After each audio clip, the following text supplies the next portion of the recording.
Sahabat beriman, anak merupakan karunia Allah Subhanahu wa Ta'ala. Dalam sebuah pernikahan, kehadiran anak menjadi hal yang paling didambakan. Akan tetapi, banyak ditemui anak lahir bukan dari pasangan suami istri yang sah, melainkan dari hasil zina. Diriwayatkan Abu Hurairah bahwa Rasulullah Shallallahu Alaihi Wasallam bersabda, anak zina itu menyimpan 3 keburukan. Hadis riwayat Ahmad dan Abu Daud. Keburukan seperti apakah yang dimaksud? Sebagian ulama menjelaskan maksud anak dari hasil zina buruk dari aspek asal-usul, garis nasab, dan kelahirannya. Sebab anak hasil zina merupakan kombinasi dari sperma dan ovum pezina yang menjijikan. Gen itu terus menjalar turun-temurun. Dikhawatirkan keburukan tersebut akan berpengaruh pada dirinya untuk melakukan kejahatan. Akan tetapi, Allah Subhanahu wa Ta'ala menepis potensi negatif dari pribadi Maryam dalam firman-Nya. Ayahmu sekali-kali bukanlah seorang penjahat, dan ibumu sekali-kali bukanlah seorang pezina. Al-Quran Surah Maryam ayat 28.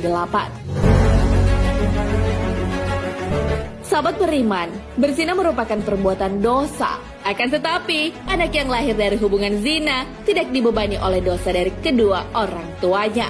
Sebagaimana dijelaskan dalam firman Allah Subhanahu wa Ta'ala, dan tidaklah seorang membuat dosa melainkan kemudaratannya kembali kepada dirinya sendiri, dan seseorang yang berdosa tidak akan memikul dosa orang lain. Al-Quran Surah Al-An'am ayat 164. Laki-laki yang menzinai wanita hingga hamil tidak boleh menikahi wanita tersebut sampai ia melahirkan. Nabi Shallallahu Alaihi Wasallam bersabda, wanita hamil tidak boleh diajak berhubungan sampai dia melahirkan. Hadis riwayat Abu Daud, Ad-Darimi, dan disahihkan Al-Albani.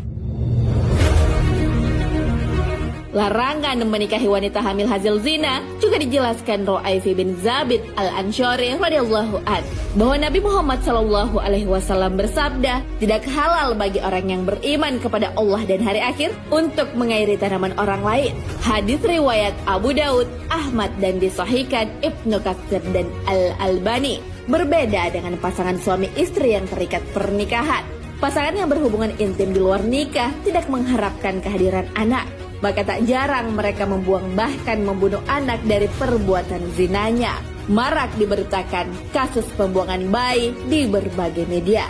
Hal ini dilakukan oleh orang yang tidak memiliki pasangan yang sah. Sesungguhnya menggugurkan bayi atau membunuhnya merupakan tindakan kezaliman. Allah Subhanahu wa Ta'ala berfirman, dan apabila anak-anak yang dibunuh itu ditanya dengan sebab dosa apakah dia dibunuh? Al-Quran Surah At-Takwir ayat 8 hingga 9.